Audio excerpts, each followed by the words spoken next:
అధ్యయనానికి ఆహ్వానం. అధ్యయన అభిలాషులకు శుభోదయ దివ్య ఆశీస్సులు.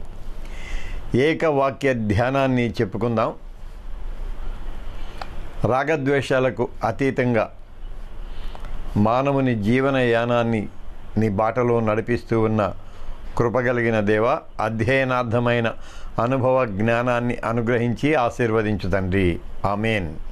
మరణ తరిని మన శరణుగనుండెడు మాన్యుని దలచవేయో మనసా, కరుణను మన కన్నీటిని దుడిచిన, కరుణను మన కన్నీటిని దుడిచిన కర్తను బొగడవేయో మనసా, యేసుని ప్రేమను ఏ మారకను ఎప్పుడు దలచవేయో మనసా. అధ్యయనానికి ఆహ్వానం. తెస్సలోనిక తొలి పత్రికను మనం వరుసగా అధ్యయనం చేసుకుంటూ వస్తున్నాం. 3 అధ్యాయాలను నిన్నటితో మనం ముగించుకొని 4వ అధ్యాయంలోనికి మనం ప్రవేశించాం. నవ నిబంధన లేఖనంలోని ప్రామాణిక ప్రబోధ సూత్రాలను ఈ అధ్యాయంలో మనం చూస్తాం. 4వ అధ్యాయం 5వ అధ్యాయపు అర్ధభాగం ప్రముఖంగా పౌలు బోధల్లో ఉన్న ప్రాముఖ్యతలను మనకు తెలియచేస్తాయి. మళ్ళీ క్రైస్తవ విశ్వాస సూత్రాలను కూడా మనకు విశదపరుస్తాయి. 4వ అధ్యాయం తొలి 8 వచనాల్లో కూడా నైతికతకు సంబంధించిన పౌలు ప్రబోధాన్ని, మళ్ళీ ఆదేశిక సాధికార ప్రబోధాన్ని మనం అక్కడ చూస్తాం. మళ్ళీ ఈ ధోరణి ఉన్నదే, అంటే 4-5 అధ్యాయాలలో కనిపించే పౌలు ప్రబోధ ధోరణిని అధ్యయన పరిభాషలో పరినేసిస్ అంటారు.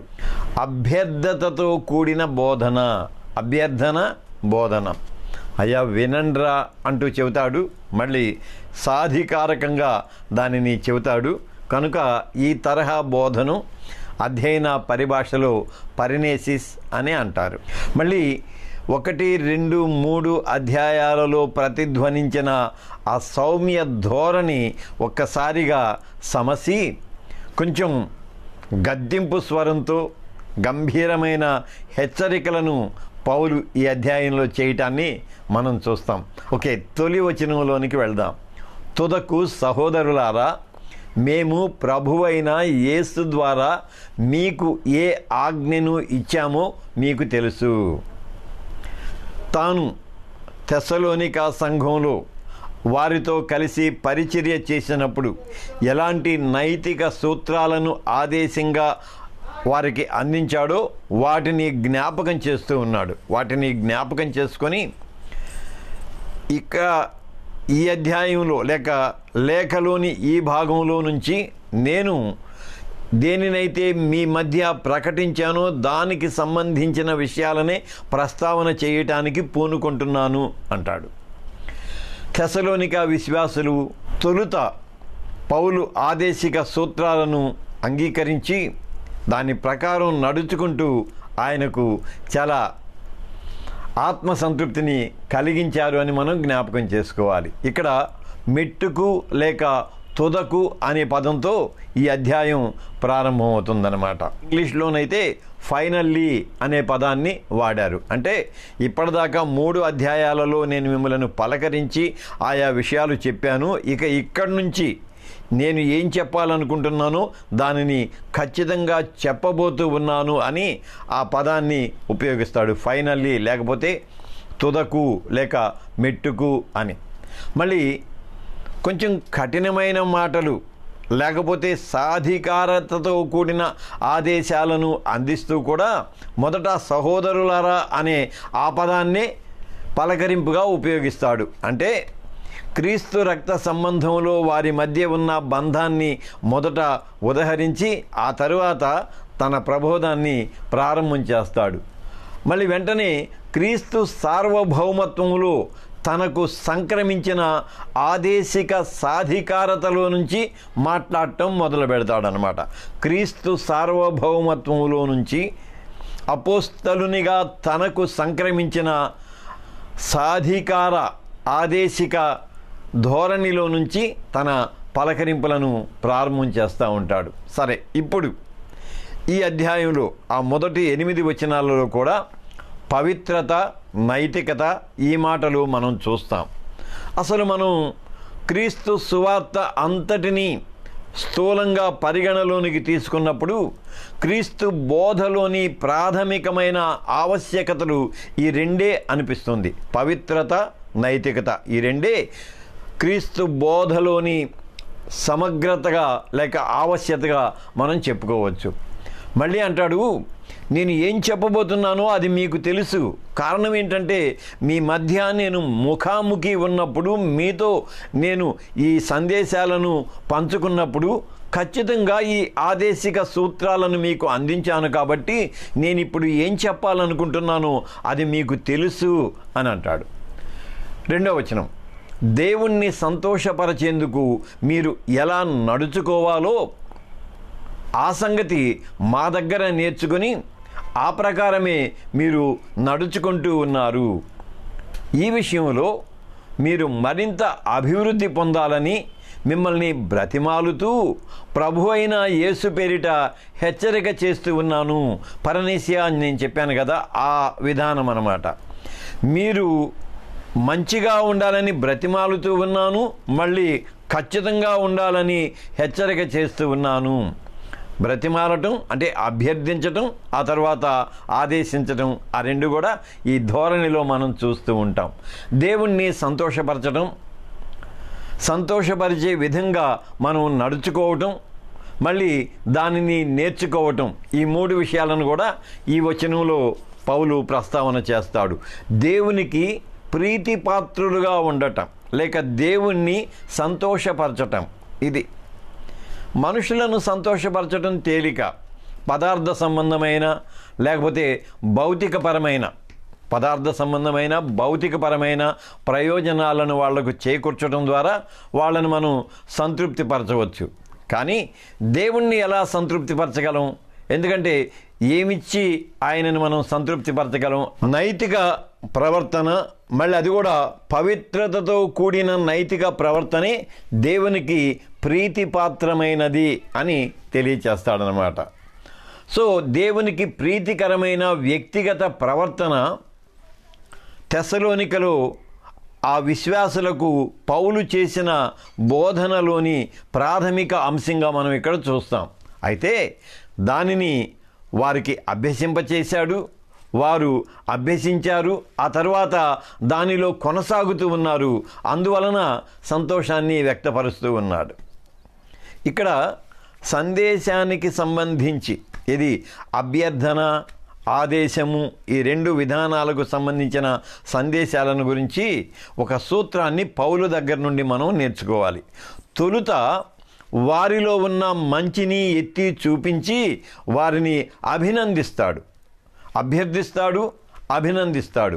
ఆ అభినందన ఆ తదుపరి పౌలు దేనినైతే ఆదేశపూర్వకంగా చెప్పాలనుకుంటున్నాడో దానిని వారు వినేందుకు మానసికంగా వారిని సంసిద్ధం చేస్తుంది. అందుకని ఎప్పుడు అభినందనతో, అభ్యర్థనతో మన సందేశాలను మొదలుపెట్టాలి. క్రమంగా ఆదేశ సూత్రాల వైపుకు వారి మనసును మళ్లించాలి అన్నమాట. కారణం ఏంటంటే పవిత్రత, నైతికత అనేవి ఎంత సున్నితమైనవో అంత కఠినమైనవి కూడా. వాటిని చాలా సున్నితంగా చెప్పాలి, మళ్ళీ వాటిని ఆచరించే క్రమంలో చాలా కఠినమైన అభ్యాసాన్ని కొనసాగించుకుంటూ ఉండాలి. అందుకని అభ్యర్థించాలి, అభినందించాలి, ఆ తర్వాత ఆదేశించాలి, విశ్వాసంలో వారిని కొనసాగింపచేయాలి. ఇక 3, 4, 5, 6 ఈ 4 వచనాలు ఉన్నాయే, ఇవి గ్రీకు మూలంలో ఒకే వాక్యంగా వ్రాయబడ్డాయి. మనం 4 వచనాలు, ఇక్కడ కూడా 3 వచనాలు ఒకే వాక్యంగా ఉన్నాయి. 3, 4, 5, 6 వచనాలు గ్రీకు మూలంలో ఒకే వాక్యంగా వ్రాయబడ్డాయి. సరే, దీనిని గురించి భిన్న వ్యాఖ్యానాలు ఉన్నాయి. ఒకరేమో ఖచ్చితంగా ఇక్కడ ఏదైతే అక్షరార్థంగా చెప్పారో వాటినే పరిగణలోనికి తీసుకుంటారు. ఇది ప్రధానమైన అధ్యయన బృందాల సంగతి నేను చెబుతుంది. మరొకరేమో దీనిని అలంకారప్రాయంగా చెప్పారు అని అంటారు.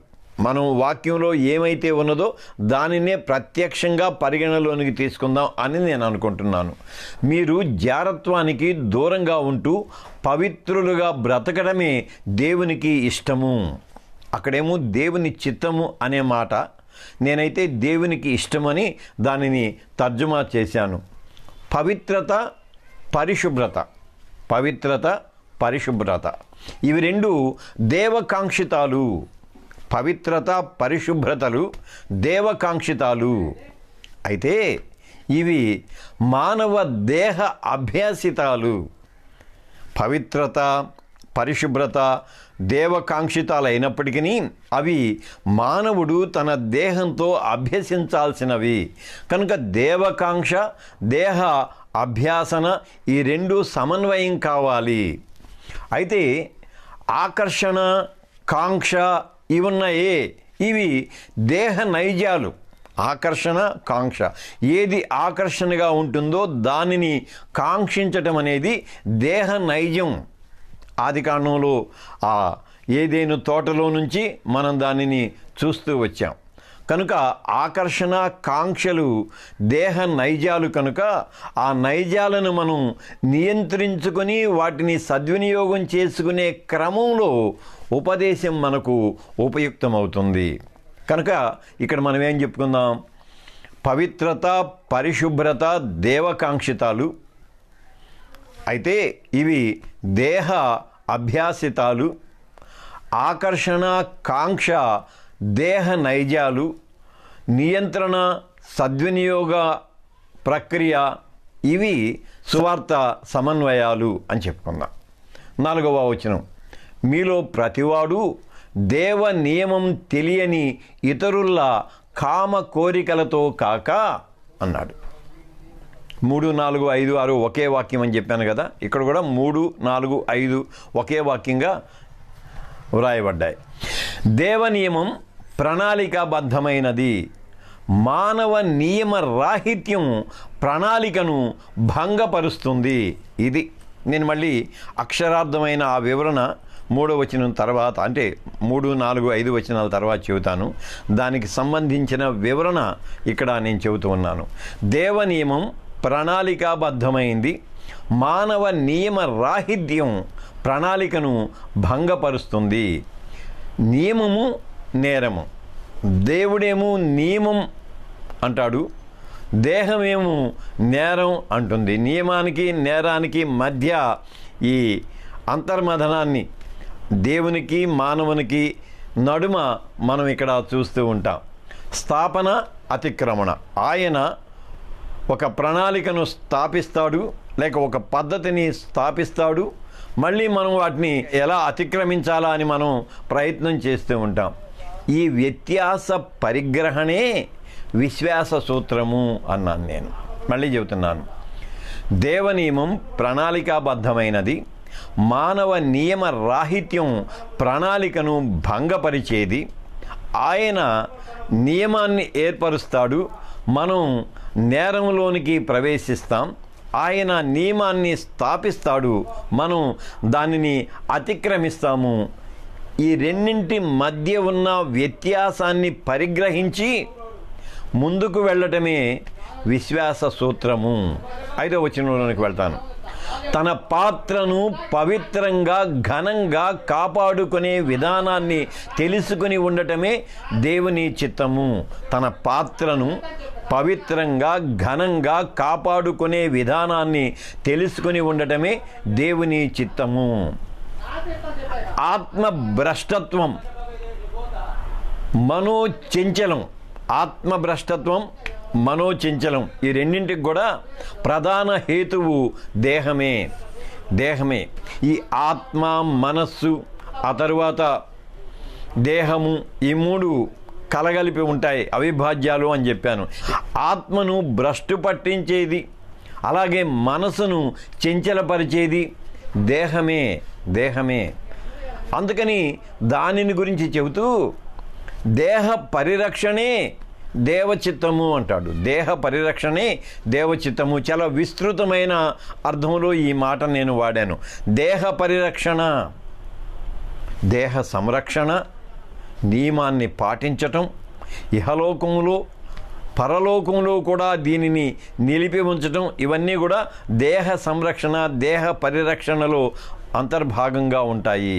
ఇవి ఆత్మను భ్రష్టు పట్టించకుండా లేక మనసును చంచలపరచకుండా నియంత్రించుకోవటంలో ముఖ్య పాత్ర వహిస్తాయి అని చెబుతాడు. ఇప్పుడు 4-5, 3-4-5 ఆ వచనాలని మనం ఒకసారి చూసుకుందాం. ప్రాముఖ్యంగా జారత్వాన్ని గురించి, కాముకత్వాన్ని గురించి, ఆ దేహ ప్రక్రియలో ఉన్న ప్రధాన నియమరాహిత్యాన్ని గురించి మాట్లాడుతూ ఉన్నాడు. ఇక్కడ పవిత్రత ఎప్పుడు నియంత్రణతో కూడుకొని ఉంటుంది. పవిత్రత ఎప్పుడు నియంత్రణతో కూడుకొని ఉంటుంది.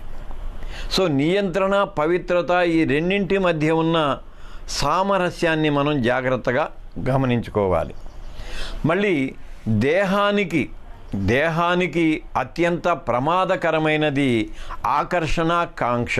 ఇది అన్ని విషయాల్లో సున్నితమైన విషయం కాబట్టి నేను పరోక్షంగా ఈ మాటలు పలుకుతూ ఉన్నాను.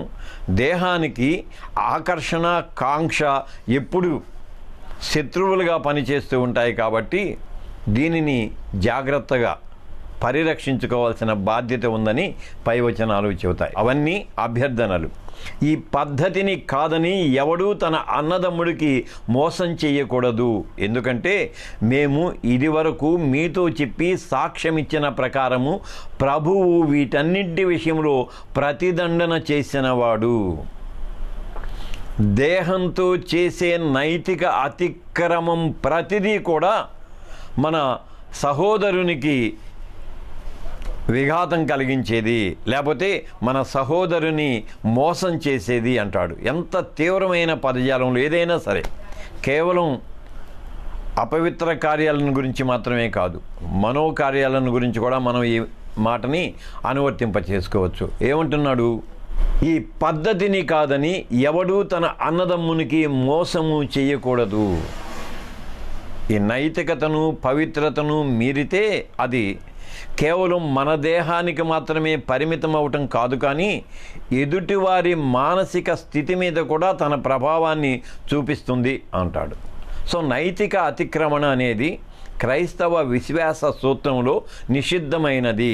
నైతిక అతిక్రమణ క్రైస్తవ విశ్వాస సూత్రంలో నిషిద్ధమైనది. 7వ వచనం, పవిత్రంగా బ్రతకటానికే దేవుడు మనలను పిలిచాడు, కానీ అపవిత్రంగా బ్రతకటానికి మనలను పిలువలేదు. మొన్నటి అధ్యాయంలో ఈ రెండింటిలో కూడా మనం ఏం చెప్పుకున్నామంటే దేవ పరిశీలన యోగ్యత అని చెప్పుకున్నాం. దేవ పరిశీలన యోగ్యత. మనలను పరిశీలించినప్పుడు మన యోగ్యతలో నైతికత, పవిత్రత ఈ రెండింటిని ఆయన ప్రామాణికంగా తీసుకుంటాడు, ప్రామాణికంగా మనలో ప్రతిష్ఠిస్తాడు. ఇక్కడ మళ్ళీ ఒక విషయాన్ని మనం జ్ఞాపకం చేసుకోవాలి. ఆయన మనలను పరిశీలించినప్పటికే మనము పవిత్రులము, యోగ్యులము, లేకపోతే నైతికతలో స్థిరపడిన వారము అని కాదు. ఎప్పుడైతే ఆయన పరిగణలోనికి తీసుకొని మన మీద ఒక ప్రధానమైన బాధ్యతను ఉంచుతాడో, ఆ బాధ్యత అంటే యోగ్యతగా ఆయన పరిగణించిన బాధ్యత మనలను ఆ పవిత్రతలోనికి, పరిశుభ్రతలోనికి ప్రవేశింపచేస్తుంది. దానిని అతిక్రమించడానికి వీలు లేకుండా ఆయన కృప లేకపోతే ఆయన ఆదేశం కవచంగా మన చుట్టూ పనిచేస్తూ ఉంటుంది. అందుకని దేవ పరిశీలన యోగ్యత తొలుత పిలుపులో వ్యక్తమవుతుంది. దేవ పరిశీలన యోగ్యత తొలుత పిలుపులో వ్యక్తమవుతుంది. మళ్ళీ ఈ దేవ పలకరింపు ఉన్నదే, పరిశీలన యోగ్యతను మనకు అందించే దేవుని పలకరింపు ఉన్నదే, అది మనలను పరిశుభ్రతలోనికి, పవిత్రతలోనికి, నైతికతలోనికి నడిపిస్తుంది. 8వ వచనం, కనుక నిర్లక్ష్యం చేసినవాడు మనిషిని కాదు, కానీ తన పరిశుద్ధాత్మను మీకు అనుగ్రహించిన దేవుణ్ణే నిర్లక్ష్యం చేస్తూ ఉన్నాడు. ఇక్కడ పరిశుద్ధాత్మని గురించిన ప్రధానమైన ఉదంతాన్ని పౌలు తెలియచేస్తాడు. పరిశుద్ధాత్ముడు పవిత్రత నైతికతలకు మూలాధారుడు అంటాడు. పరిశుద్ధాత్ముడు పవిత్రత నైతికతలకు మూలాధారుడు. అయితే మళ్ళీ పరిశుద్ధాత్ముడు వర్తమాన కార్యకారక శక్తి స్వరూపుడు అన్నాను నేను. పరిశుద్ధాత్ముడు వర్తమాన కార్యకారక శక్తి స్వరూపుడు. పరిశుభ్రత, పవిత్రత, నైతికత ఇవి వర్తమాన జీవితానికి సంబంధించినవి, అనుదిన వర్తమాన జీవన గమనానికి సంబంధించినవి. కనుక వీటిని నియంత్రించే క్రమంలో, లేకపోతే వీటిని సరిచేసుకునే క్రమంలో పవిత్రాత్ముని శక్తి మనకు ఆవశ్యకమై ఉన్నది. కనుక ఏమంటాడంటే పరిశుద్ధాత్ముడు వర్తమాన కార్యకారక శక్తి స్వరూపుడు. వర్తమాన జీవితంలో నీవు ఏ కార్యాలైతే చేస్తున్నావో వాటన్నింటినీ క్రమపరచగలిగిన శక్తి స్వరూపుడు ఆయన. అందుకని పరిశుద్ధాత్ముడు అనుదిన జీవన గమన నిర్దేశకుడు అన్నాను నేను. పరిశుద్ధాత్ముడు అనుదిన జీవన గమన నిర్దేశకుడు. ఇక 9, 10, 11, 12 ఈ 4 వచనాల్లో కూడా దాతృత్వము, స్వీయ సమృద్ధిని గురించిన వివరణను ఆదేశపూర్వకంగా, అభ్యర్థన పూర్వకంగా ఆయన తెలియచేస్తాడు పౌలు గారు. 9, 10, 11, 12 ఈ 4 వచనాల్లో దాతృత్వం, స్వీయ సమృద్ధి ఈ 2 ఉంటాయి. సహోదర ప్రేమను గూర్చి మీకు వ్రాయాల్సిన పని లేదు. మీరు ఒకరిని ఒకరు ఎలా ప్రేమించుకుంటూ ఉన్నారో దానిని దేవుడే మీకు నేర్పించాడు. ప్రేమ పరిపక్వత, ప్రేమ పరివర్తన వీటన్నింటిని గురించి ఒక మంచి సూత్రాన్ని ఇవాళ మనం చెప్పుకుందాం. చాలా చిన్న సూత్రాన్ని. క్రీస్తు రక్త తర్పణమే ప్రేమకు పరాకాష్ట. నేనేం చెప్పానంటే ద్వేషాన్నంతటినీ ప్రోధి చేసి యూదులు సిలువగా నిలువబెట్టారు. ప్రేమనంతటిని ప్రోధి చేసి తండ్రి ప్రభువును దానికి అంటకట్టారు. ద్వేషము, ప్రేమ ఈ రెండింటిలో ప్రేమ ఫలించింది, ప్రేమ జయించింది. అందుకని క్రీస్తు రక్త తర్పణమే ప్రేమకు పరాకాష్ట అంటాను. మళ్ళీ అది దేవదాతృత్వపు అంతిమ విశిష్టత. అది నేను చెబుతున్న సూత్రం. క్రీస్తు రక్త తర్పణం ప్రేమకు పరాకాష్ట, అది దేవదాతృత్వపు అంతిమ విశిష్టత. దేవదాతృత్వపు అంతిమ విశిష్టత. 10వ వచనం. ఆ విధంగానే మాసిదోనియా పరగణాలో ఉన్న సహోదరులందరినీ మీరు ప్రేమిస్తూ ఉన్నారు. సహోదరులారా, మీరు ప్రేమలో మరింత బలపడుతూ ఉండాలని సగం సగమే ఉంటాయి అన్నమాట. దాతృత్వం చాలా పర్యాయాలు భౌతిక సంబంధమైనదిగా మనం పరిగణిస్తాం. దాతృత్వాన్ని కేవలం భౌతిక సంబంధమైనదిగానే మనం పరిగణిస్తాం. అంటే పదార్థ సంబంధమైనది.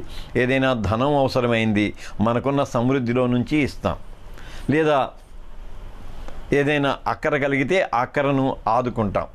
ఒక్కొక్కసారి మనోసంబంధితమైనదిగా కూడా మనం దానిని ఎంచుకుంటాం. ఎలా అంటే ఏదైనా మాట సాయం చేయాల్సి వస్తే మాట సాయం చేస్తాం, రికమెండేషన్ చేస్తాము, లేకపోతే ఓదారుస్తాము, ఇవన్నీ కూడా. సో దాతృత్వాన్ని మనం ఎప్పుడూ భౌతిక కోణంలోంచి అంతో ఇంతో మానసిక కోణంలో నుంచే మనం చూస్తాం. అయితే దాతృత్వం అనేది భౌతిక సంబంధమైనది, మనోవితరణకు సంబంధించింది మాత్రమే కాదు. అది నేను అన్నాను, అన్ని దానాలను మించిన దానము దాతృత్వము. ఇంకొంచెం ముందుకు వెళ్ళి అన్ని దానాలను మించిన దానము ప్రేమదానము అన్నాను. ప్రేమదానమే అన్ని దానాలను మించిన దానము, అదే దాతృత్వము. నా వంటి నరుడొకడు నన్ను ప్రేమించిన నా వలన ఫలము కోరు. ఆహా, నీ వంటి పుణ్యునికి నా వంటి పాపితో కేవలం బేమియులేక. ఇది ప్రేమ దాన విశిష్టత.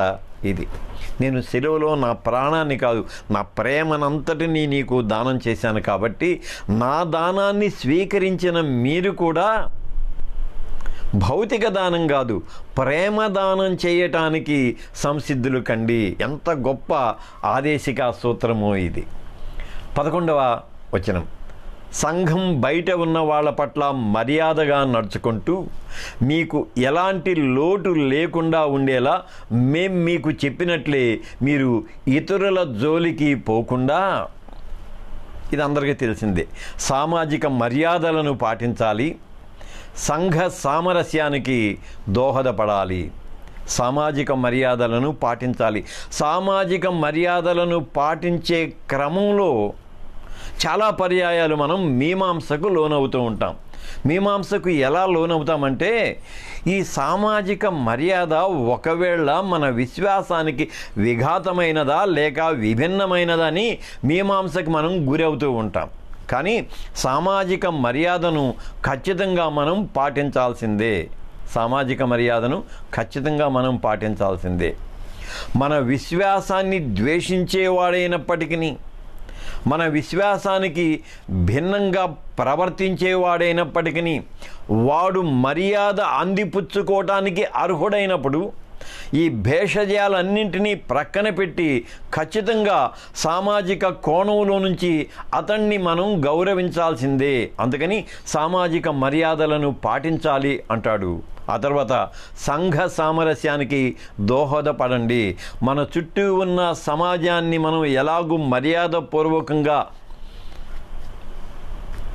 కలిసిమెలిసి ఉంటామో లేక మర్యాదపూర్వకంగా వ్యవహరిస్తామో అది మన సంఘ సామరస్యానికి దోహదపడుతుంది. కనుక సంఘము, సమాజము, సంఘము అంటేనేమో విశ్వాసుల సమూహము, సమాజం అంటేనేమో మానవ సముదాయము.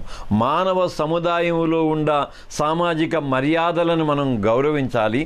అప్పుడు సంఘ సామరస్యం దెబ్బతినకుండా ఉంటుంది అంటాడు. మళ్ళీ దానికి ఏమంటాడంటే, మీ స్వంత పనులు చేసుకునే విషయంలో మీ అంతటా మీరే వాటిని చేసుకోవటం అలవర్చుకోవాలని మిమ్మలను హెచ్చరిస్తూ ఉన్నాను. స్వావలంబన, స్వయం ప్రతిపత్తి, పరాధీన విమోచన. స్వావలంబన, స్వయం ప్రతిపత్తి, పరాధీన విమోచన. నాకు ఇప్పుడే చెప్పాలనిపించింది. ఈ మాటలు చెబుతూ ఉంటే సడన్గా ఈ ఆలోచన వచ్చింది. ఆ ఒక విషయాన్ని మీతో పంచుకోవాలని అనిపించింది. దీనికి సంబంధం లేకపోయినా ఈ వచనం అలా ప్రేరేపణ కలుగు చేసింది.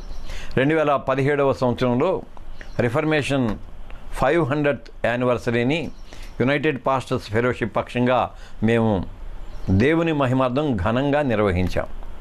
కన్యాకుమారి, కాశ్మీర్ నుంచి కన్యాకుమారి అని అంటామే, అలాగే ఢిల్లీ నుండి కన్యాకుమారి వరకు మేము యాత్ర కొనసాగించాం. అద్భుతమైన యాత్ర. దాదాపు నా అంచనా ప్రకారం ఒక 50 లక్షలకు పైనే దానికోసం వ్యయపరిచాము. కనీసం ఒక 50 లక్షలు అంటే ఒక 1/2 కోటి. కోటా శామ్యులు, ప్రమోదు, జాన్సన్ వీళ్ళందరూ తెలుసు. ఈ కార్యక్రమాన్ని ప్రారంభించే ముందు అందరం కూర్చొని ఎలా ఈ కార్యక్రమాన్ని నిర్వహించాలి అన్నాం. 500 కిలోల కేక్ కట్ చేశాం. ఒక 500 మంది ప్రముఖుల ఫొటోస్, బ్యానర్స్ వేశాం. తెలుగునాట ఉన్న తొలితర విశ్వాసులతో లేక కాపరులతో సహా అందరి 500 ఫోటోలు వేశాం. 500 బైకులతో ఒక ర్యాలీ చేశాం. దాదాపు 11 రాష్ట్రాలు మేము తిరిగి వచ్చాం. అక్కడ కూర్చున్నాం. ప్లానింగ్ కూర్చుంటూ మేమేమనుకున్నామంటే, అన్న ఇంత ఖరీదైన కార్యక్రమాన్ని మనం ఎలా నిర్వహించుకోగలమని చెప్పి అడిగారు. అప్పుడు ఒక సూత్రాన్ని మేము మా ముందు పెట్టుకున్నాం. ఎట్టి పరిస్థితుల్లోనూ రాజకీయ నాయకుల దగ్గర ఒక్క పైసా కూడా మనం అడగకూడదు, తీసుకోకూడదు. వాళ్ళు ఇచ్చినా తీసుకోకూడదు. అంటే రాజకీయ నాయకుల దగ్గర ఎవరి దగ్గర ఒక్క రూపాయి మనం తీసుకోకూడదు. రెండవది, కార్పొరేట్ పాస్టర్లు, ఆ మాట అంటున్నాను నేను, ఇబ్బంది లేదు. కార్పొరేట్ పాస్టర్లు అంటే ఖరీదైన పాస్టర్లు ఉన్నారు. వాళ్ళు లక్షల రూపాయలు అలా విసిరివేస్తారు అడిగితే. కాకపోతే మన స్టేజీని ఆ తర్వాత కబ్జా చేసుకుంటారు. కనుక కార్పొరేట్ పాస్టర్ల దగ్గర నుంచి ₹1 మనం తీసుకోవటానికి వీలు లేదు. మళ్ళీ మన మీద ఉన్న నింద, పరదేశ మతం అనే నింద ఒకటి ఉన్నది కదా, పైనుండి ఫండ్స్ వస్తాయనే నింద ఒకటి ఉన్నది కదా. అందుకని మన వాళ్ళైనా సరే ఎవరి దగ్గర రూపాయి తప్ప మిగిలిన కరెన్సీ తీసుకోకూడదు, $1 కూడా ఎవరి దగ్గర నుంచి తీసుకోకూడదు. దీన్ని మనమే మన స్వావలంబనతో స్వయం ప్రతిపత్తితో నడిపించాలి అని అనుకున్నాం. కమిటీ అందరం కూర్చొని అనుకున్నాం. ఈ మాటే ఫెలోషిప్ అందరికీ చెప్పాం. వెంటనే ఇంత ఖరీదైన దానిని ఎలా మీరు నిర్వహించగలరు అని ఆ మీమాంసను లేవనెత్తారు. వెంటనే నాకు ఒక ఉదంతం గుర్తుకొచ్చింది. 5,000 మందికి ఆహారాన్ని అందించే క్రమంలో అందరూ చేతులు ఎత్తేస్తారు. ఒక్కో దశలో సరే కనీసం మన డబ్బులు వెచ్చించి కొందామన్నా కొనటానికి కావలసిన సరుకులు లేవు అని ఆ కారణాన్ని చెబుతారు. అక్కడ మినిమం రిసోర్స్ని వెతుక్కొని వస్తాడు శిష్యుడు ఆంద్రేయ. ఆ మినిమం రిసోర్స్ ఇదిగో, ఇక్కడ ఒక పిల్లవాడి దగ్గర 5 రొట్టెలు 2 చేపలు ఉన్నాయి అంటాడు. 5,000 మంది సమూహాన్ని ఎదుట పెట్టుకొని ఆ మినిమం రిసోర్స్ని తీసుకొచ్చి ప్రభు దగ్గరకు తెస్తాడు. అప్పుడు నేను అన్నాను, let us explore the minimum resources. Minimum రిసోర్స్ని మనం వెతుక్కోగలిగితే, మినిమం రిసోర్స్ని మనం పంచుకోగలిగితే మనమే స్వయంగా ఈ కార్యక్రమాన్ని చేయగలం అన్నా. అద్భుతంగా చేశాం. అద్భుతం అంటే ఈరోజు కూడా గుండెల నిండా సంతృప్తిని నింపుకోగలిగిన ప్రోగ్రాం ఏదైనా మేము చేసామంటే కేవలం ఇంకదే 500 కిలోలు 521 కిలోల కేక్ అలా కట్ చేస్తూ ఉంటే గుండెలు పొంగిపోయినాయి మాకు. 500 బైకుల మీద ఒక సువార్త ర్యాలీ మేము జరుపుతూ ఉంటే ఆనందంతో నిండిపోయింది. మళ్ళీ అన్ని సంఘాలు కలిపి చేసుకున్నాం. ఏదో ఒక సంఘం కాదు, అన్ని సంఘాలు కలిపి ఆ వేదికను పంచుకున్నాయి. మీ స్వంత పనులు చేసుకునే విషయంలో మీ అంతటా మీరే వాటిని చేసుకోవటం అలవర్చుకోవాలని మిమ్మలను హెచ్చరిస్తూ ఉన్నాను. అది లోక మర్యాదలకు భంగం కలిగించకూడదు, సంఘ సామరస్యానికి విఘాతం కలిగించకూడదు. ఈ క్రమంలో మీరు మీ స్వంత పనులు చేసుకోవడానికి మీ మీద మీరే ఆధారపడండి, వాటిని అలవర్చుకోండి అన్నాడు. ఇంకంతకంటే ఎక్కువ దాని గురించి చెప్పట్లా. ఇక 13వ వచనం నుండి చివరి వరకు ప్రాముఖ్యమైన బోధ, కడవరి కాలానికి సంబంధించిన వివరణ, వ్యాఖ్యానం చెప్పడానికి కూడా నాకు కొంచెం కష్టమైన వివరణ. ఎందుకంటే ఈ వివరణ గురించిన విభిన్నమైన అభిప్రాయాలు, విభిన్నమైన ప్రత్యక్షతలు వేరువేరుగా ఉంటాయి కాబట్టి కొంచెం ఇబ్బందికరమైంది. అయినా అధ్యయనం కనుక చెప్పాల్సిందే వీటిని మనం. ఓకే, 13 నుండి చివరి దాకా. సహోదరులారా, నిరీక్షణ లేని ఇతరుల వలె మీరు దుఃఖపడకూడదని నిద్రిస్తూ ఉన్న వాళ్ళని గురించి మీకు వివరంగా తెలియచెప్పాలి అనుకుంటున్నాం. నా ట్రాన్స్లేషన్ ఇది. విశ్రమిస్తున్న వాళ్ళు అన్నాను నేను. మరణానికి సంబంధించిన క్రైస్తవ విశ్వాస వ్యక్తీకరణ, మరణానికి సంబంధించిన క్రైస్తవ విశ్వాస వ్యక్తీకరణ. మరణం లేక మరణించిన అనే పదాలు ఇక్కడ మళ్ళీ వాడలేదు. మరణం అనే పదం కానీ మరణించిన అనే పదం కానీ ఇక్కడ వాడలేదు. నిద్ర, నిద్రించిన అనే పదాలను మాత్రమే ఇక్కడ వాడటం జరిగింది. ఇక్కడ నిద్రించినవాడు, నిద్రించక ముందు మెళకువలో ఉన్నప్పుడు అంటే నిద్రకు ఉపక్రమించే ముందు నిద్రించిన వాడు మెళకువలో ఏ స్థితిలో ఉంటాడో అదే స్థితిలో నిద్ర లేస్తాడు. నిద్రపోయే ముందు నిద్రించిన వాడు మెళకువలో ఏ స్థితిలో అయితే ఉంటాడో ఆ స్థితిలోనే మళ్ళీ నిద్ర అనంతరం తిరిగి నిద్ర లేస్తాడు. అదే దేహంతో, అదే మానసిక పరిస్థితితో. ఇది ప్రాథమికమైంది. పునరుద్ధాన నిరీక్షణ, పునరాగమన నిరీక్షణ, ఈ రెండింటినీ అక్కడ పౌలు గారు ప్రస్తావన చేస్తాడు. పునరుద్ధాన నిరీక్షణ, పునరాగమన నిరీక్షణ. పునరుద్ధానం కోసం నిరీక్షించాలి. పునరుద్ధానంతో ముడిపడి ఉన్న ప్రభువారి పునరాగమనాన్ని నిరీక్షించాలి. సో నిరీక్షణలో ప్రధానమైన అంశాలు రెండే, మూడు అందాం. నిరీక్షణలో ప్రధానమైన అంశాలు మూడే. మొదటి నిరీక్షణ ఏంటంటే నా దేహ విసర్జన. ఇది కొంచెం కష్టం, నేనేదో పెద్దవాడిని కాబట్టి చెప్పేందుకు మాకు ధైర్యం ఉంటుంది. మిమ్మల్ని పిల్లల్ని ఆ మాట చెప్పమని నేను అంటలా, కానీ ఇది నిశ్చయం కనుక దేహ విసర్జన నిరీక్షణను కలిగి ఉండాలి. ఏదో ఒక దినాన ఈ దేహాన్ని నేను విసర్జిస్తాను కాబట్టి ఇది దేవా, నేను జీవించి ఉన్న కాలంలో నీ పునరాగమనం సంభవించని ఎడల దేహ విసర్జనకు నేను నిరీక్షించాలి. నిరీక్షణ అంటే సిద్ధపాటు, మళ్ళీ నిరీక్షించాలి. రెండవది పునరుద్ధాన నిరీక్షణ. విసర్జించిన నా దేహంలో నేను మళ్ళీ అదే స్థితిలో తిరిగి లేస్తాను అనే ఆ నిరీక్షణ నేను కలిగి ఉండాలి. దానితో ముడిపడి ఉన్న నీ పునరాగమనాన్ని కూడా నేను నిరీక్షించాలి. నిరీక్షణ అనే పెద్ద పదాన్ని చెప్పుకొని ఆ నిరీక్షణ అంటే ఏంటి, ఇక దాని గురించి ఎన్నెన్నో మనం చెప్పుకుంటాం. ఈ మూడు సింపుల్ సూత్రాలు, నా మట్టుకైతే మూడు వెరీ సింపుల్ సూత్రాలు. నా నిర్గమం కోసం నిరీక్షించాలి, నా నిర్గమం కోసం నిరీక్షించాలి, నా పునరుద్ధానం కోసం నిరీక్షించాలి, ఆయన పునరాగమనం కోసం నిరీక్షించాలి. సువార్త మొత్తం ఈ మూడింటిలోనే నిక్షిప్తమై ఉన్నది అంటాను నేను. ఆ తర్వాత ఇతరులు ఎవరు? ఇతరులు ఎవరు? నిరీక్షణ లేని ఇతరుల వలె అన్నాడు. ఇతరులు ఎవరు? ఇదొక ప్రధానమైన ప్రశ్న. ఇతరులు ఎవరు? తెస్సలోనికా కాంటెస్టే తీసుకుందాం. సంఘానికి వ్యతిరేక్తంగా యూదులు వ్యవహరించారు.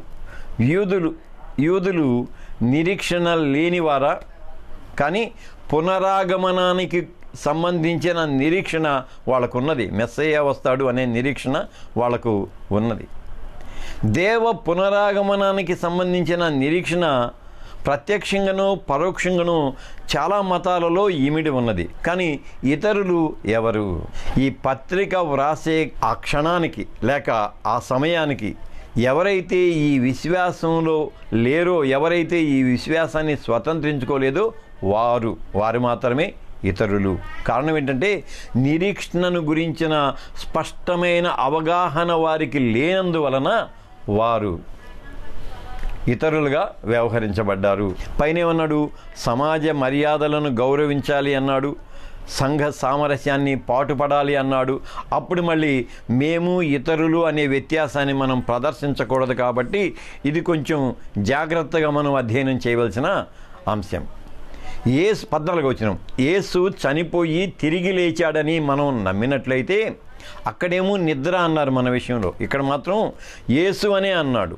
నేను యేసు ఉద్యమము, క్రీస్తు సంఘటన అనే మాటలు చెప్పాను కదా, ఆ కోణంలో నుంచి యేసు చనిపోయి తిరిగి లేచాడని మనం నమ్మినట్లయితే, ఆ ప్రకారమే యేసునందు నిద్రిస్తూ ఉన్న వాళ్ళని దేవుడు ఆయనతో పాటు వెంటబెట్టుకుని వస్తాడు.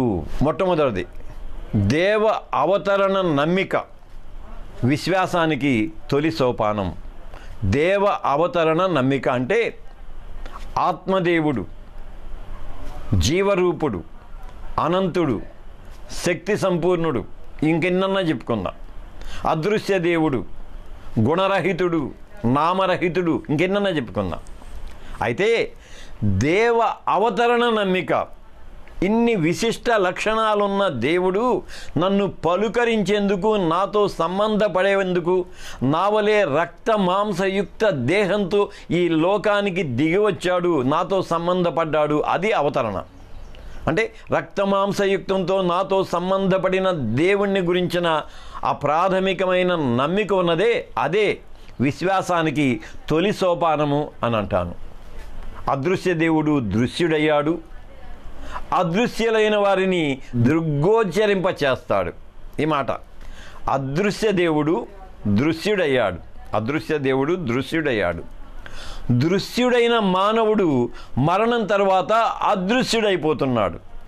అందుకని అదృశ్యుడైన దేవుడు దృశ్యుడై, దృశ్యమైన మానవుడు అదృశ్యమైపోతూ ఉంటే వారిని మళ్ళీ దృగ్గోపరింపజేస్తున్నాడు, మళ్ళీ వారు కనపడేలాగా చేస్తున్నాడు. ఇది క్రీస్తు పునరాగమన దర్శనం యొక్క ప్రాధాన్యత. ఇది తండ్రి కుమార పరిశుద్ధాత్మల సంపూర్ణ దార్శనికత అని అన్నాను నేను. 15వ వచనం, మేము ప్రభువు మాట ప్రకారం మీతో చెప్పేది ఏంటంటే, ప్రభువు వచ్చేంత వరకు సజీవంగా బ్రతికుండే మనం విశ్రమించిన వారి కంటే ముందే ఆయన సన్నిధికి వెళ్ళము. ఇక్కడ మేము ప్రభువు మాట ప్రకారం మీతో చెప్పేది ఏమంటే అన్నాం. అధ్యయనంలో ఏం చెప్పుకున్నామంటే, ఈ తెస్సలోనిక పత్రిక మాత్రమే తొలి ప్రామాణిక నవ నిబంధన పుస్తకము అనుకున్నాం. కనుక అపోస్తలుల మౌఖిక బోధ, ప్రాథమికమైన లిఖిత సమాచారం ఉన్నది. దానిని కెరుగ్మా అంటాం. ప్రాథమికమైన లిఖిత సమాచారం, మళ్ళీ వ్యక్తిగత ప్రత్యక్షత, అపోస్తలుల వ్యక్తిగత ప్రత్యక్షత, వీటన్నింటినీ కలిపి మేము ప్రభువు మాట ప్రకారం మీతో చెప్పినదేమంటే అని అంటున్నాడు.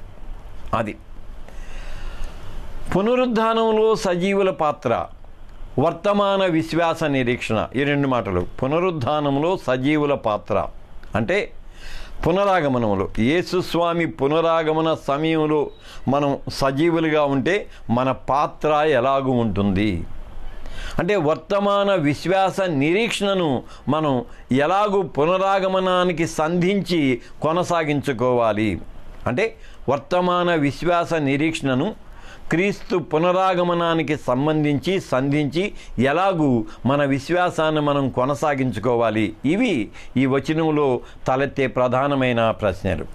16వ వచనం, దేవుని బోరతో ప్రధాన దూత ఆర్భాట ధ్వని చేస్తుంటే పరలోకం నుండి ప్రభువు దిగి వస్తాడు. క్రీస్తు విశ్వాసంలో నిలిచి మరణించిన వారు ముందు లేస్తారు. నేను నా కోణంలోనే, నా విశ్లేషణలో నుంచే అధ్యయనాన్ని చెబుతూ ఉన్నాను. ఎందుకంటే ప్రసంగ ధోరణి కాకుండా ఒక నూతన అభిప్రాయాన్ని మీకు అందించాలి అని అధ్యయనంలో నేను నా అభిప్రాయాలే చెబుతూ ఉన్నాను. దేవుని బోరతో ప్రధాన దూత ఆర్భాట ధ్వని చేస్తూ ఉంటే పరలోకము నుండి ప్రభువు దిగి వస్తాడు. క్రీస్తు విశ్వాసంలో నిలిచి మరణించిన వారు తొలుత లేస్తారు. దిగి వస్తాడు. తొలుత దీనునిగా దిగివచ్చిన ప్రభువు, తదుపరి దేవునిగా దిగిరానున్న ప్రభువు, ఆయన దీనునిగా దిగి వచ్చినప్పుడు, దేవునిగా దిగిరానున్నప్పుడు 2 సందర్భాలలో కూడా దూతల ప్రస్తావనను, దూతల ఆర్భాటాన్ని మనం చూస్తాం. సర్వోన్నతమగు స్థలములలోన సర్వేశ్వరునకు మహిమయుగాక,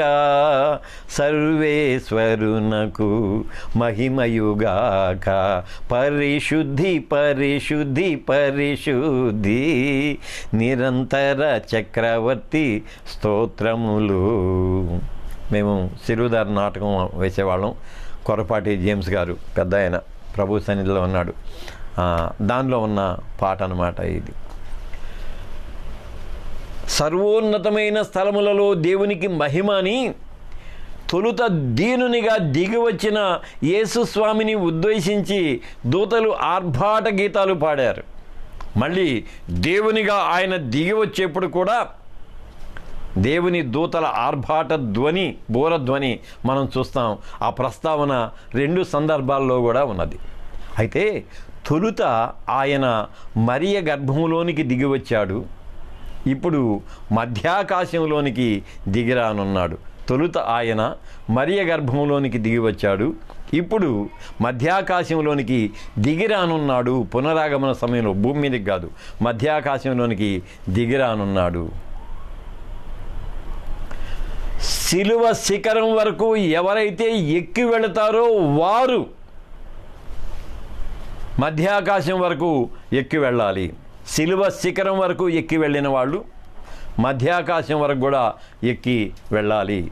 17వ వచనం చెబుతున్నాను. ఆ తర్వాత భూమి మీద ఇంకా బ్రతికి ఉన్న మనం వాళ్ళతో పాటు కలిసి ప్రభువును ఎదుర్కోవటానికి మేఘాల మీద ఆకాశ మండలానికి తీసుకుపోబడతాం. అలా మనం సదాకాలం ప్రభువుతో కూడా ఉంటాము. ఇక్కడ అధ్యయన కోణంలో నుంచి ఇది కొంచెం అస్పష్ట వాక్యంగా కనిపిస్తుంది. అధ్యయన కోణంలోంచి చూస్తే అస్పష్ట వాక్యంగా కనిపిస్తుంది. చాలా జాగ్రత్తగా ఈ వచనానికి సంబంధించిన అధ్యయనాన్ని మనం నిర్వహించుకుందాం.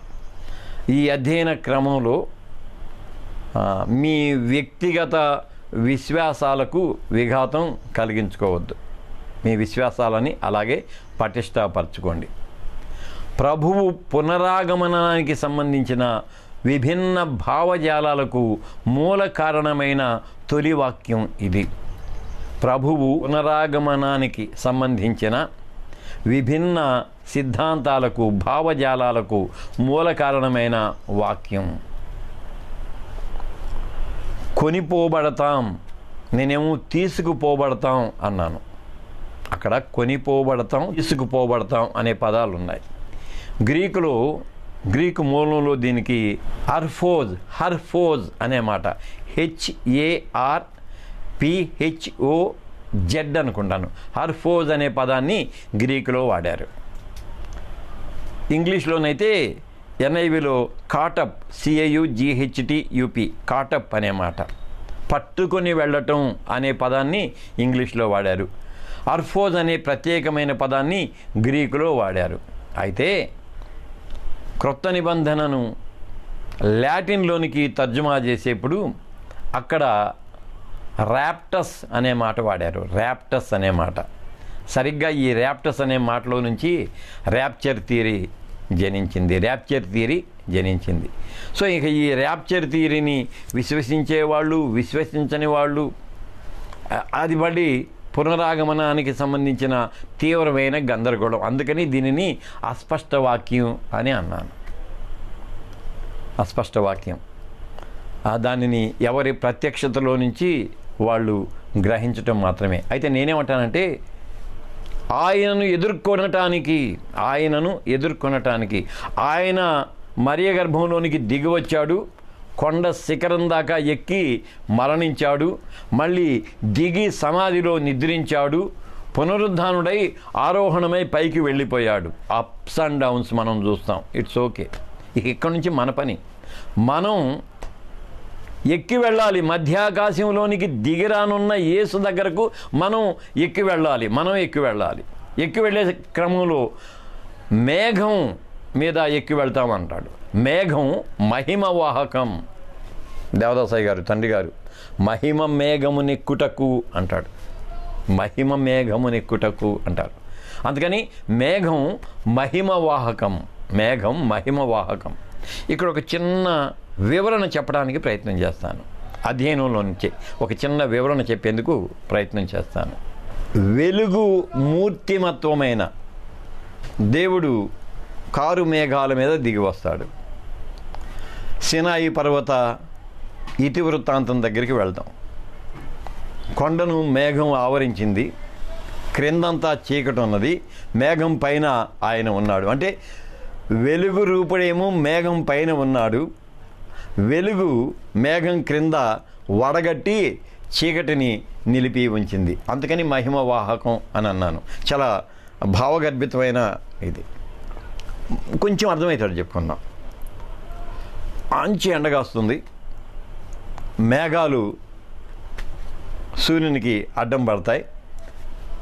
మేఘం యువతల మన వైపేమో చీకటి, మేఘం అవతలేమో సూర్యుని కాంతి. ఇంకంతే, అది అర్థమైంది అనుకుంటాను అనమాట. కనుక మేఘము మహిమ వాహకము అని నేను అన్నాను. ఇవన్నీ చెప్పి కనుక మీరు ఈ మాటలతో ఒకరిని ఒకరు ఆదరించుకోండి. మరణం శాశ్వత ఎడబాటు కాదు, మరణం జీవిత అంతిమ సంఘటన కాదు. కనుక మరణం దుఃఖహేతువు కాదు, అది శాశ్వత ఎడబాటు కాదు, జీవన అంతిమ సంఘటన కాదు. కనుక అది దుఃఖభాజము కాదు, దుఃఖానికి హేతువు కాదు. ఈ విశ్వాసాన్ని కలిగి ఉండి ఆదరించండి, ఆదరణ పొందండి, విశ్వాసంలో కొనసాగండి అంటాడు.